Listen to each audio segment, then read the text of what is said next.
Hi, everyone.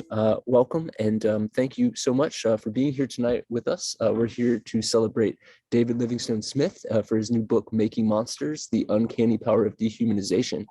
My name is Evan Karp. I'm the events manager for Booksmith. We're an independent bookstore in the mainstay of San Francisco's Haight-Ashbury district since 1976. Tonight's event is part of our Berkeley Arts and Letters series, a 12-year-old program that presents some of today's leading writers and thinkers with new books. And we're very happy to have David back with us. We had the pleasure of hosting him for his last book on Inhumanity. Perhaps some of you were able to join us for that. He's professor of philosophy at the University of New England in Maine. He's published 9 books, including On Inhumanity and Less Than Human, which won the Anisfield Wolf Book Award for contributions to the understanding of racism and appreciation of diversity. Thank you all again for joining us. I hope you enjoy the event, and congratulations on the book, David. It's always good to see you. Thank you. Thank you very much. It's very odd speaking to you, not being able to see you. So I'm conjuring you up in my imagination so that I can see you. I suppose that the fact that you came to listen to me this evening is partially due to you being intrigued by what the book is about. I say partially because, maybe we just wanted to do something, and why not attend a book talk? But I would guess that for most of you, the title Making Monsters and the subtitle The Uncanny Power of Dehumanization sparked some interest, and you wanted to hear more. And that's important because you're spending some of your time with me. You could be doing other things. And I'm sure that you want this time to be worthwhile for you. So the way I'd like to start this evening is to read an excerpt, a brief excerpt from the book early on, which conveys, I think, pretty forcefully why this topic, the topic of dehumanization, is worth attending to, why it's an important topic. Now, I must warn you that this is a rather graphic example, but its graphicality, if to coin a term, I guess, is important. It's important because it's in this book, along with many, many other equally harrowing examples, to convey why we need to attend to dehumanization, why we need to understand it, why we need to do our best to do something about it. So please indulge me while I read. On February 1st, 1893, a 27-year-old mentally disabled man named Henry Smith was tortured and burned to death. Smith, a Black farm worker in Paris, Texas, was accused of raping, mutilating, and murdering a white policeman's 4-year-old daughter. He had been apprehended a little over 100 miles to the east in Arkansas and taken back to Paris in handcuffs to be lynched before the eyes of 10,000 spectators. The crime for which Smith was arrested and the gruesome spectacle that followed it was covered widely in the national media. The St. Paul Daily Globe reported, "The city was wild with joy over the apprehension of the brute." And the citizens were determined that the punishment of the fiend should fit the crime. Schools, businesses, and even saloons were closed in honor of the festivities, and the reporter noted that everything was done in a businesslike manner. A specially commissioned excursion train brought onlookers from as far away as Dallas to watch the macabre spectacle. First, Smith was paraded around the city on a carnival float, where he was displayed as a king on his throne, holding a makeshift scepter. Then, and here I quote from one of the newspaper reports at somewhat greater length, His clothes were torn off piecemeal and scattered in the crowd, people catching the shreds and putting them away as mementos. The child's father, her brother, and two uncles then gathered about the Negro as he lay fastened to the torture platform and thrust hot irons into his quivering flesh. It was horrible, the man dying by slow torture in the midst of smoke from his own burning flesh. Every groan from the fiend, every contortion of his body was cheered by the thickly packed crowd of 10,000 persons. The mass of beings 600 yards in diameter, the scaffold being at the center. After burning the feet and legs, the hot irons, plenty of fresh ones at hand, were rolled up and down Smith's stomach, back, and arms. Then the eyes were burned out, and the irons were thrust down his throat. That's the end of the excerpt from the newspaper report. And now I go on. Then the crowd placed Smith on a mound of cottonseed hulls, doused with kerosene, and burned him alive. Such public burnings of Black men soon came to be known as barbecues. The Globe continued. The Negro rolled and tossed out of the mass only to be pushed back by the crowd nearest to him. He tossed out again and was roped and pulled back.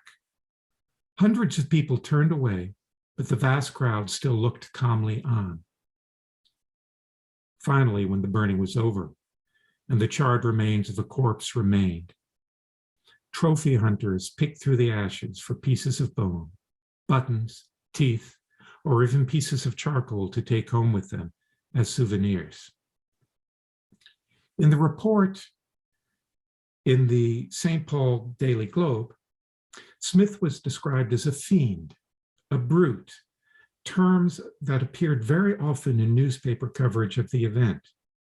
He was described in other media outlets as a black beast, the San Antonio Gazette, a bestial Negro, the St. Louis Republic, an incarnate monster, the New Orleans State, an unnatural monster, the Texarkana News. The Globe went so far as to call Smith, quote, the most inhuman monster in current history, end of quote. And in his own account of the burning, eyewitness Junius M. Early described Smith as a being in human shape. The Reverend Atticus Haygood, a Methodist bishop and former president of Emory University, informed his readers that the murdered child was torn asunder in the mad wantonness of guerrilla ferocity.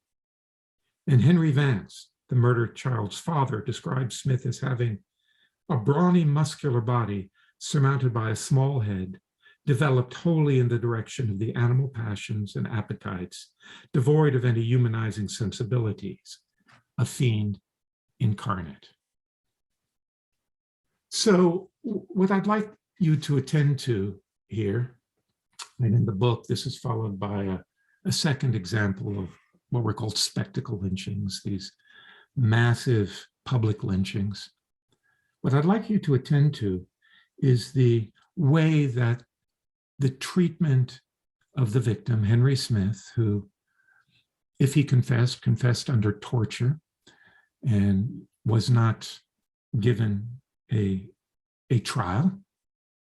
He was simply accused, tortured, and killed. I want you to attend to the relationship between the way he was treated and the language used to describe him. So he was treated in such an unimaginably inhuman fashion that it really beggars the imagination. How could people do this and bring their families to watch? And how could people, after this brutal procedure was finished, go and look for trophies amongst his charred remains? Like one might, bring home a rack of deer's antlers or have a good luck rabbit foot. These things were actually kept in families sometimes for generations, treasured trophies. How could they refer to the burning of a human being as a barbecue? And notice how the sorts of language that was used to characterize Henry Smith: a beast, a gorilla, a fiend, a monster, a being merely in human shape, implying that he wasn't really human. This way of talking about Henry Smith and countless other African Americans who were tortured and murdered in this way betrays a kind of attitude towards them, and it's the attitude that I refer to as dehumanization. And it's the attitude that I have for the last 12 or 13 years tried to understand, tried to theorize, tried to explain.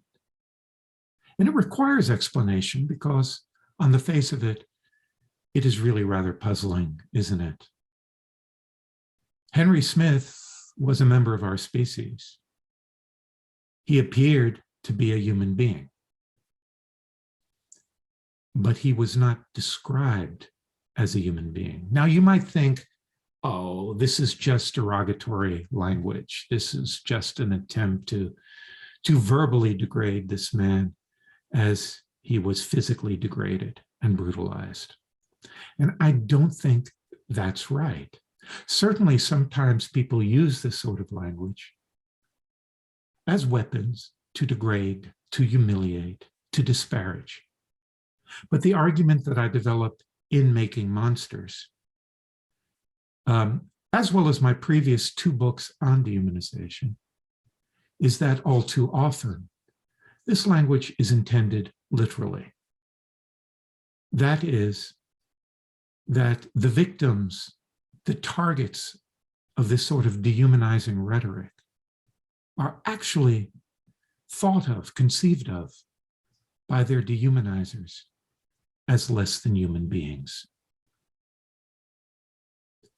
And it's this feature that gives dehumanization its immense power to elicit the most cruel and atrocious behavior that human beings perpetrate on one another.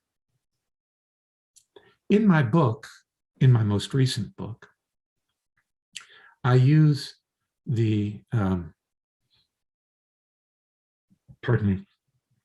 persecution of African Americans during the Jim Crow regime and the Holocaust as my 2 main examples. But dehumanization, as I show elsewhere in this book, and in fact in my previous books, is not limited to those cases. Dehumanization is a regular accompaniment to episodes of mass violence and atrocity. And that's why we need to understand it. That's why we need to learn about it. That's why we should not just brush it off as, oh, it's just a way of talking. Dehumanization, in my view, is a very special psychological process. So let me go into that. Right? I said a little while ago that obviously dehumanization is puzzling. It's puzzling that some people could think with great conviction that other members of our species are not really one of us. They're really vermin or predators, or worse, as the title of my book implies, monsters or demonic beings. How does that happen? The term dehumanization is used in a wide variety of ways, in both the scholarly literature and in the vernacular. So if you were right now to Google the word dehumanization, I would imagine you get something like 8 million hits. And if you were to go through them one by one and unpack each instance, you would find that the term is used in lots of different ways for lots of different things. And these range from the tedium of the assembly line to the horrors of the extermination camps in Poland, which is quite a range. The scholarly literature is no better. The academic literature on dehumanization treats dehumanization as meaning all kinds of different things. Now, it's not that some of these meanings are right and some of these meanings are wrong, because the word itself has just accumulated lots of meanings. But if we really want to understand this, we want to understand how events like the torture and murder of Henry Smith work, we need to be a little bit more specific. We need to unpack. We need to open the hood and look inside. And so it's very important for anyone talking about dehumanization in a meaningful way, in a serious way, to explain what they mean. So here's what I mean.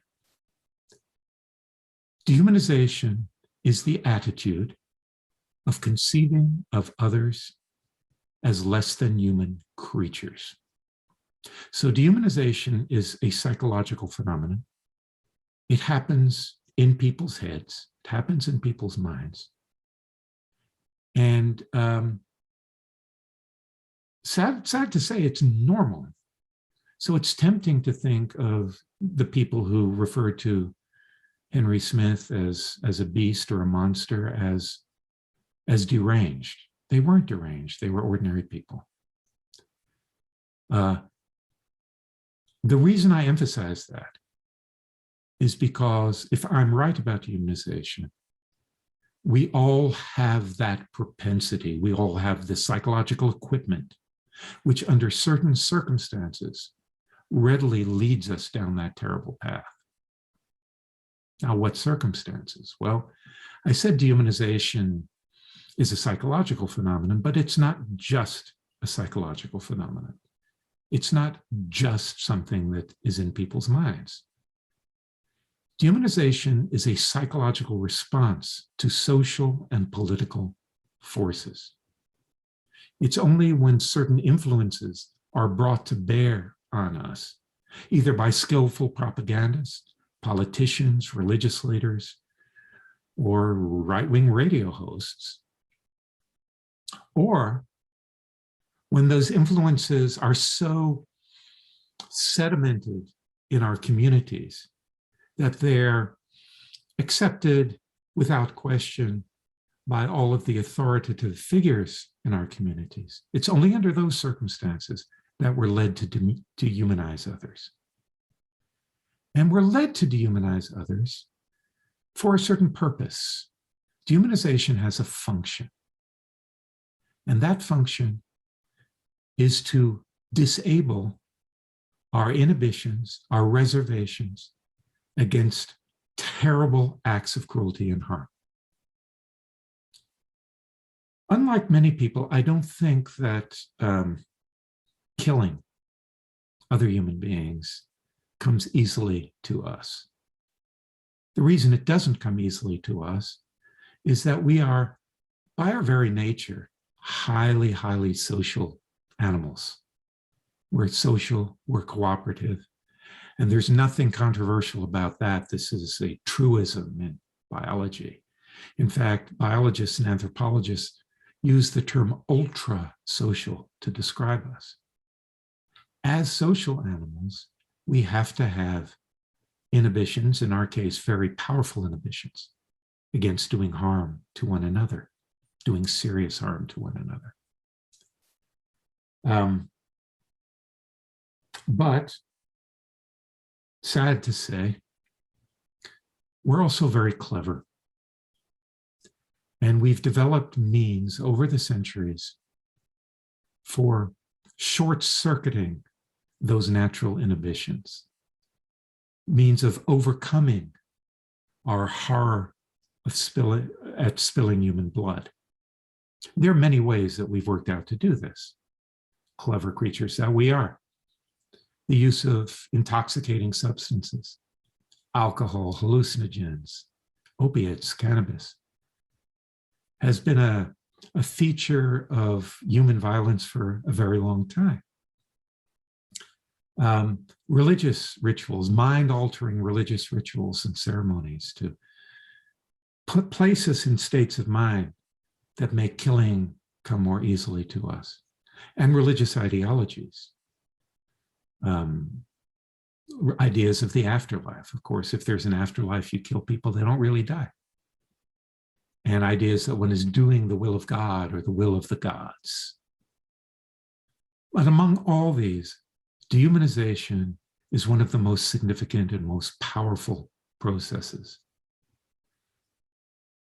Naturally, of course, what goes with that is it's extraordinarily widespread. It's not limited to a particular period of history, like the Jim Crow era or the Third Reich. We can find references to dehumanization, its footprints, as it were, going way, way back to the ancient world, and distributed quite widely over the globe. It's a very handy solution for people who need the kind of moral distance that it creates to inflict harm on others. Now, I've remarked that dehumanization is puzzling. And now I want to explain to you why it needn't be as puzzling as it seems at first. And this is a really important kind of hump to get over, because there's a kind of knee-jerk reaction of skepticism towards some of the claims that I make. That skepticism is, no, I mean, that can't be, right? It can't be that human beings look at other human beings and think of them as subhuman creatures, as demons, as monsters, as vermin. Well, it can be, and it is. But I owe you then an explanation of how it can be. And here we're going to take a little dive into human psychology. And let's actually start with an experiment, a thought experiment. Let's pretend. Let's play a game, a serious game, but a game. I want you to imagine that you're Nazis. Hopefully you're not Nazis. There might be some Nazis listening, I don't know. But I want you to imagine that you're Nazis, committed Nazis. And I want you to imagine that I'm a Jewish man getting off the train at Auschwitz. In fact, I am a Jewish man, so if you were a real Nazi, this will come easily to you. You look at me, what do you see? Well, outwardly, you see someone who is, in all significant respects, indistinguishable from anyone that you would consider to be a fully fledged human being. I speak your language. I wear glasses to help me see. I wear clothes. I'm bipedal. I live in a home. I read the newspaper. I put up an umbrella when it rains. All of these ordinary things. And yet you can look at me and consider me, quite literally, to be an Untermensch, a subhuman. Well, what makes that possible is a psychological phenomenon which has been studied for the last, 30 years, roughly, very intensively. And the phenomenon has a name in the literature. It's called psychological essentialism, but we don't need to bother with that so much as how it works. So psychological essentialism is the propensity, first of all, to divide the world of living things up into kinds, like biological species. The human would be one of these kinds, just like the North American porcupines would be another, and Canis familiaris, the dogs. My dog is in the other room right now sleeping, is another. So we sort of organize nature into these boxes. And we think that this comes incredibly easily to us. I explain how and why in the book. We think that what makes any individual a member of one of these kinds is something deep inside, something unobservable that's at their core, often imagined to be in the blood or in the flesh or in the genome nowadays. And that's what the psychologists call the essence. So if you can, according to the essentialist mindset, which we all have a propensity to indulge in, if you see me as a human being, as I trust that you do, at the background of your thoughts is, well, it's not just about how Smith looks. Yeah, he looks like a human being. But that appearance is just sort of a symptom of something deeper, a human essence. In centuries past, that was associated with the human soul or the rational soul. Now, you can't see souls, but this possession of a soul was supposed to be that which makes one human. Now, that way of thinking, which is so powerful and so pervasive, leaves a gap between, a potential gap between how an individual appears and what they are, really, on the inside. That is, the essentialist mindset leaves it open that one can look like one kind of being, but not really be that kind of being. And it's that propensity that makes you, my imagined Nazis, able to look at me and think, yeah, he looks human, but he's not really. On the inside, he's something else. Something darker, something inferior, something toxic that needs to be exterminated. That's how that pattern of thinking works. So you demote me on a hierarchy by attributing the essence of something much more dangerous, something disturbingly subhuman to me. So that really was, in a very small nutshell, the essence of the story that I tell in the book at greater length, in greater detail, using many, many historical examples, using drawing on the best research literature, both in the history of ideas and in psychology, to explain.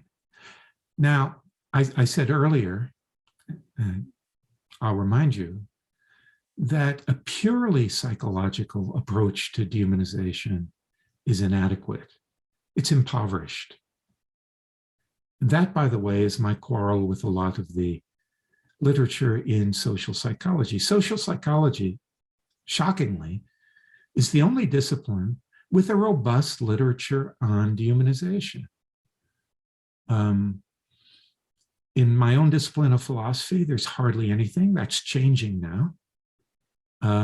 But certainly when I wrote my first book on dehumanization, which came out in 2011, Less Than Human, there was hardly anything.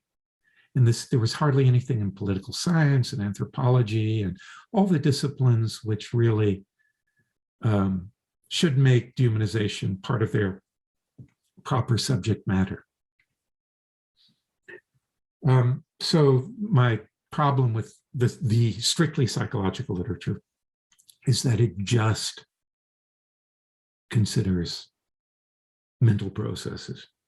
It's one of my problems. Anyway, I have other issues with that literature. To understand dehumanization, we have to go outside of the head as well as looking inside it. We have to look at what people's heads are in. And in particular, we have to look, as I indicated earlier, at the forces brought to bear on them.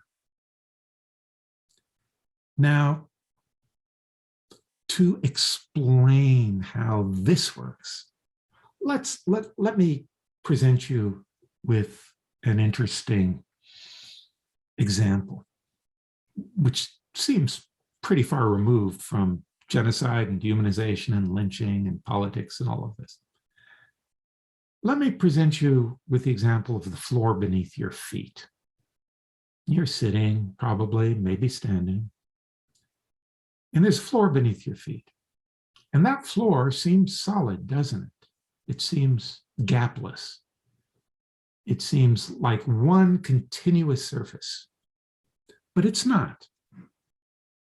The physicists will tell you that floor is mostly empty space. It's atoms floating in the void. Now, even though your eyes tell you a different story, hopefully you accept what the physicists say.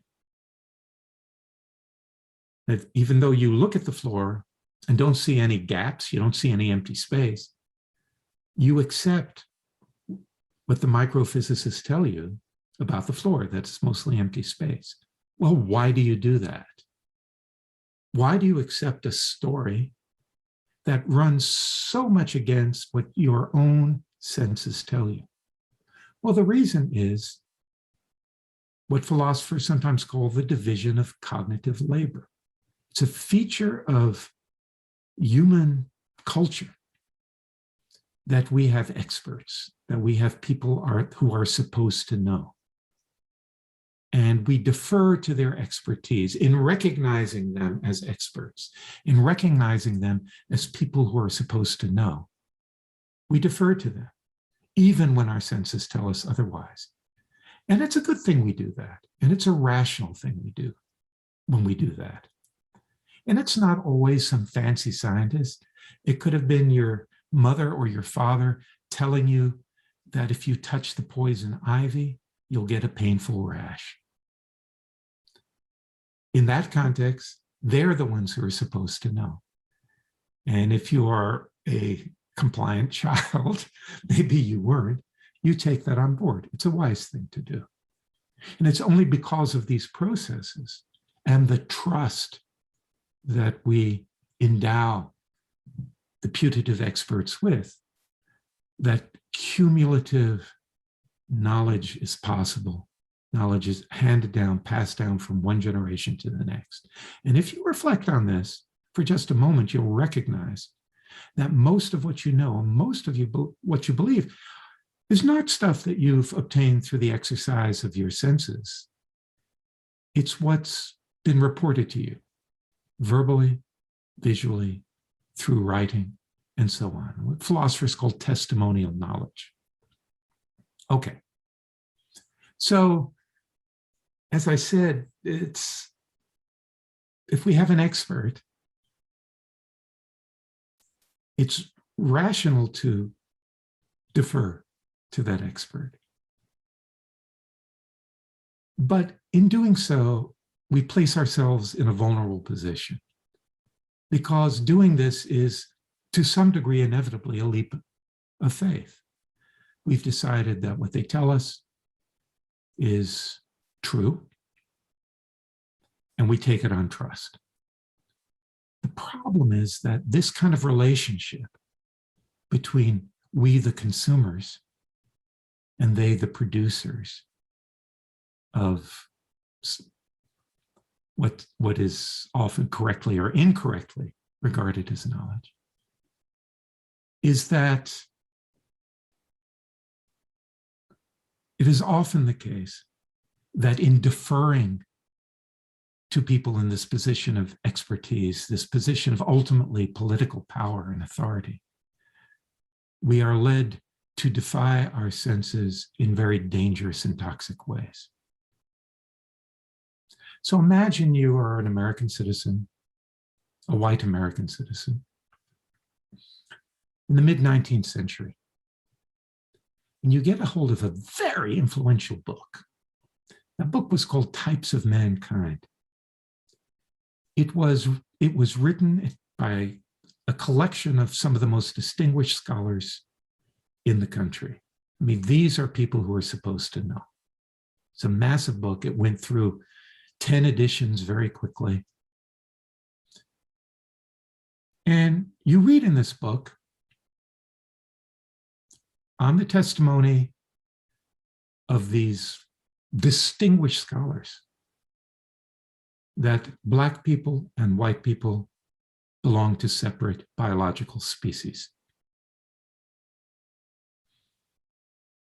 And if you read further, of course, the picture is that the species that white people belong to is far superior to the species that Black people belong to. Well, they're supposed to know. As far as you're concerned, they're like the physicist who tells you that the floor is mostly empty space. You're going to take that on trust. Now, it's all the more, well, let me make something explicit, which I did make explicit. So that will very readily lead you to dehumanizing beliefs. But that example is perhaps not even the most dangerous one.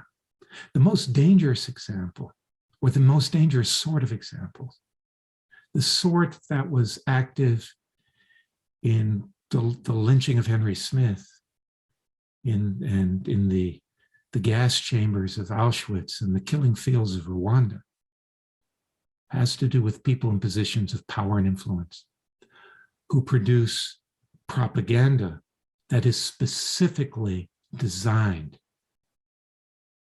to foment violence, destruction, and cruelty. Through presenting whole groups of others as less than human creatures, and through a process of imaginative alchemy, transforming them into demonic, monstrous beings,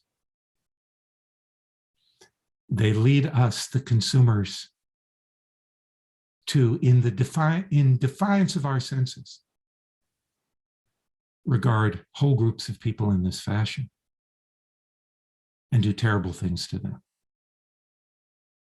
Now, I recognize I've described this very, very generally. That's inevitable in a talk of this nature. The book goes into great detail. After all, the book is the result of over a decade's study, research, and careful thinking. So I'm afraid I have to, offer what seems like a self-serving cliche. If this big picture interests you, and you probably have all sorts of questions and all sorts of doubts about what I've said to you, I think that if you seriously pursue what I've written in Making Monsters, some of those doubts will be quelled and some of those questions will be answered. And I earnestly hope that you take what I have to say as deadly seriously as it's intended. Thank you. I'm happy to give responses to questions or challenges or whatever. Thank you, David. That is wonderful introduction. And we do have a couple questions from the audience. It's not too late to ask a question. As David suggested, if you're holding on to one, just drop it in the chat.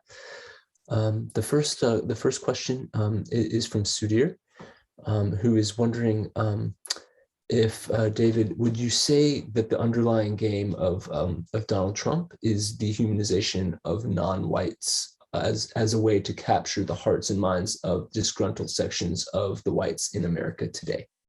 Well, I would resist the idea that there's one underlying game. But certainly Trump has, and presumably will continue, to exploit these sort of racist ideas in order to garner support. Now, this actually gives me an opportunity to say something which I didn't go into in the talk. Now, I said in the talk that I have two examples that I draw on particularly a lot, and that's the Holocaust and the persecution of Black people during Jim Crow. And both of those examples involve race, and that is not accidental. I spend a lot of time in the book talking about what we philosophers call racialization. That is the belief that whole groups of people have a fundamentally different nature from us, whoever us is, different and inferior, and that this nature is transmitted biologically by descent. That's what I think the idea of race is. And that idea of race was fashioned for bad purposes, right? The function of race, the function of the very idea of race, is to oppress and to harm. There's nothing good to be said about it. I don't understand when people talk about celebrating race. It's a white supremacist invention. Now, the pattern of racial thinking is very, very similar to the pattern of dehumanization, or the pattern of thinking evolved in dehumanization. That is, when people are racialized, they're thought of belonging to a separate race, they are inferiorized, and they're essentialized. So race is supposed to be on the inside, pardon me, inside of them, in the blood. When groups of people are racialized, they're assigned an inferior position in the human hierarchy. Dehumanization just takes that a step further. That's why in my previous book on inhumanity, I refer to dehumanization as racism on steroids. So what does that imply? Well, something which is easy to confirm historically, that before people are dehumanized, they're racialized. Race is the halfway house to dehumanization. It's the halfway house to exclusion from the category of the human. Once these ideas, these racial ideas, get embedded in a culture, as is the case in the United States, they're very, very, very difficult to get rid of, even when they're not obvious. And they're very readily triggered by propaganda. And that propaganda doesn't have to be explicit. It's really, really important. The term dog whistles has become popular in recent years. Often it's counterproductive for racist references to be explicit. But a skillful propagandist, and let's face it, Donald Trump was immensely skillful, can trigger these ideological beliefs through just being plausibly deniable, using a certain kind of language, which allows a receptive audience to connect the dots. Now, of course, he has also been explicitly racist, right? But for the most part, it's connecting the dots. So this was a very long-winded way of saying yes to you, the questioner. Thank you, David. And thank you, Sudhir, for the question. The next one comes from Heidi, who is wondering if there are any environmental conditions that seem to make dehumanization easier to take hold. For instance, anything in our current social landscape, such as the internet, social media in particular, if there are other examples you care to share, David. Yeah, so let me tell you about what I think the main issue is here. Because there are many, social systems are immensely complex, and there are always lots and lots of converging causes that explain the emergence of a phenomenon. In my analysis of dehumanization, I oddly enough draw on Freud's theory of religion. So Freud's theory of religion goes like this. We human beings are vulnerable and helpless, and we know that, because we are the animals capable of reflection. So all of us in our heart of hearts know that we're vulnerable. And that awareness of vulnerability elicits in us a longing for salvation, a longing to be delivered, say, from the forces of nature, which will eventually kill us, all of us and everyone we care about, and the cruelty and oppression that human beings inflict on one another, delivering us from injustice. And so Freud thought this longing eventuates in religious beliefs, right? It's something we want so badly to be true, as he puts it in his book, The Future of an Illusion. Religion fulfills the deepest, most powerful, most urgent wishes of mankind. It's a profoundly compassionate analysis. Now, that implies something really important about the political sphere, which Freud didn't recognize, even though this book that he wrote was written in the shadow of the rise of National Socialism. It's that those political leaders who offer us salvation from the terrors of existence are immensely attractive. But they're even more attractive if they first cause us to feel even more vulnerable, even more helpless. And as I describe this at some length in the book, if we look at, say, how fascist leaders pitch to their followers and potential followers, it seems counterintuitive that they often start by making their audience feel hopeless and helpless and depressed. Donald Trump actually did this in his first speech when he announced his candidacy. He came down that elevator and he began with a discourse about how we're the laughing stock of the world, that we're losers, that everyone's taking advantage of us, and so on. It was really classic fascist discourse. The next step is to frighten people. Well, the reason we're not only helpless, but we are endangered by predators out there, and more importantly, within our own ranks, the enemy within. It's to get people really worked up into fear. And then the magic comes, you offer them the salvation. Now, when propagandists do this sort of thing, it works best, and I'd almost be inclined to say it works only, if they're sort of lighting a match to dry kindling that's there already, right? So in the book, in Making Monsters, I do give an extended case study of anti-Semitic ideas from the Middle Ages to the 21st century.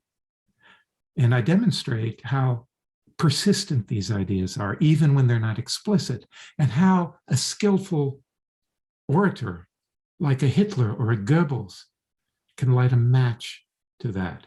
Now, to get to the main point, this works best when people's lives are objectively insecure, when there's financial crisis, when people don't have enough to eat, when there aren't jobs, when there isn't health care.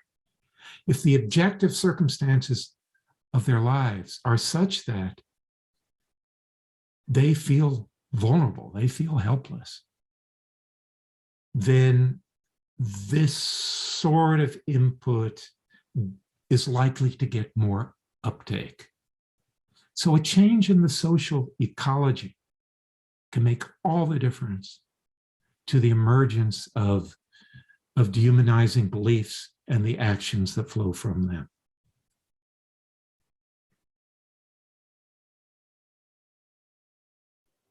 Thank you, David, and thank you for the question, Heidi. We've got another question, which is, I've heard that racism is a form of mental illness. Is there any connection between dehumanization and mental illness? Well, first of all, I don't think that there's any reason to think of racism as a form of mental illness. people who say that are medicalizing a social phenomenon.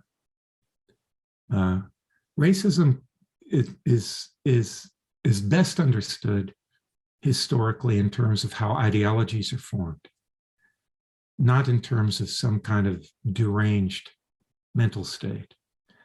And this is true of dehumanization as well. So people, let's go to our Nazi example again, or I could pick one of very many examples. In fact, I begin the book. Let me explain that. I begin the book with the testimony of a Rwandan man who participated in the genocide, who hacked human beings to death with a machete. And what he says is two things. One was that he did not recognize them at the time as human beings. And second, that he was in a strange kind of altered state of consciousness. As he puts it, and this is the title of the preface of Making Monsters, something like a darkness. So there is definitely an altered state of consciousness involved here. But he was not suffering from a psychotic illness. So I think if we want to understand these terribly important phenomena like racism and dehumanization, we ought to treat very cautiously claims that they're forms of mental illness. And one reason we need to, quite apart from me disputing that this is actually true, is that, you see, when we regard things as illnesses, we distance ourselves from them. So I couldn't think that way. It's only those people who are deranged, who suffer from delusions, who are mentally ill, who think that way. But you see, that's exactly what we don't want. It's so important to understand that each of us, under the right circumstances, might very well fall into racist ways of thinking and acting and dehumanizing ways of thinking and acting.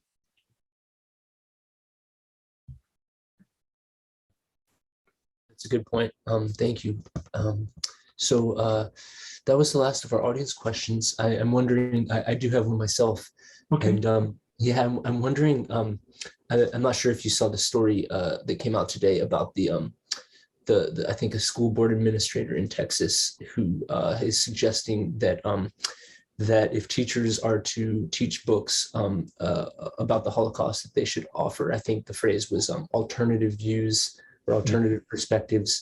And I've seen this trend a lot, and it seems like a reverse dehumanization almost. It's like we're trying to offer all the perspectives. That's the free thinking thing to do or something. I'm wondering if you could comment on this trend, if you've been noticing it also, and how it might relate to dehumanization in a sense. Oh, okay, yeah. So in the first instance, it's on the face of it ridiculous, right? So we teach children that the earth is round. Should we also teach them that it's flat? Teach the controversy? That's ridiculous. But I'm afraid this news report, in which indeed the person involved said that teachers should include alternative views if they're teaching the Holocaust. And what would the alternative views be? That would be, Dr. Goebbels and Adolf Hitler, presumably. I think represents a very dangerous trend, and it's of a piece with the panic over so-called critical race theory, which boils down to, unfortunately, for the most part, I think, an investment in denying history. That's very, very, very dangerous.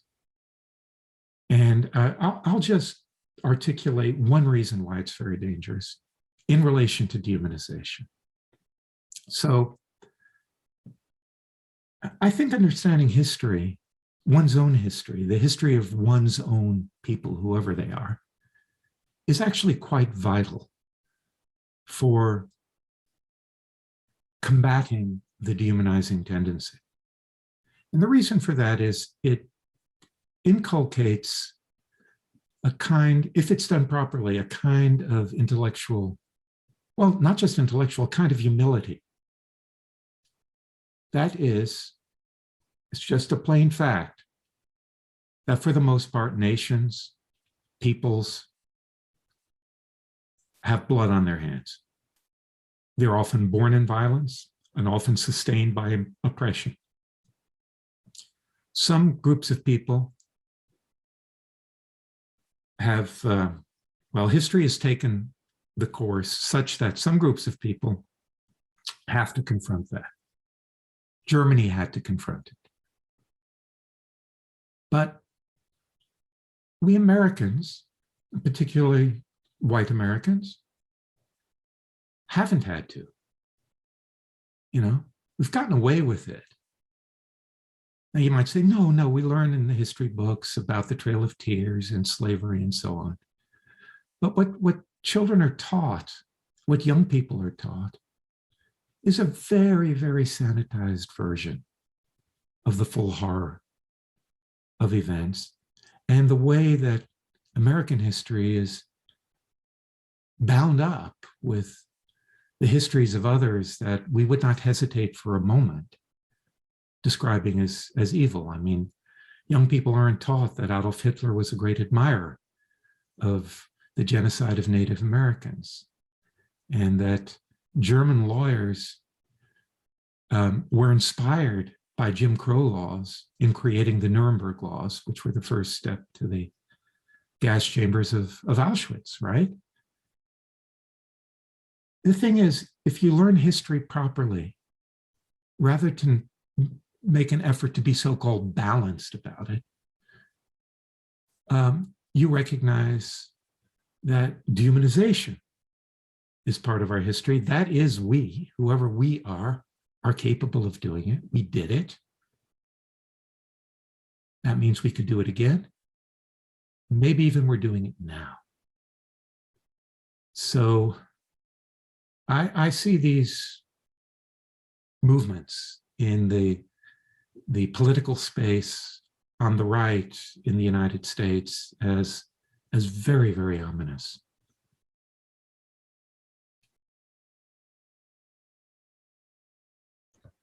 Thank you, David. Thanks so much. This is a great answer. And yeah, I was just saying in the chat, these stories, I just can't, I guess it's hard to believe them. They're still happening. Like you pointed out, what's an alternative view to the Holocaust is genocide. I mean, I don't think we need to be teaching genocide in school as a possible worldview.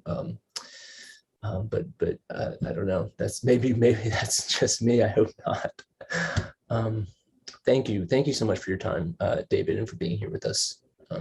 Thank you, and thank you, whomever was listening. I have some faith that some people were listening. Thank you for indulging me, and I hope you found this of interest and perhaps even of significance. Absolutely. Thank you all for joining us. If you don't have Making Monsters yet, click through. The link is just beneath the video, and we'll ship it right to your door. Always a pleasure, David. Take care, and hope to see you soon. Right. Well, you take care too. Bye-bye now. Good. Well, I'll say night here, not night with you. Good night. Bye-bye.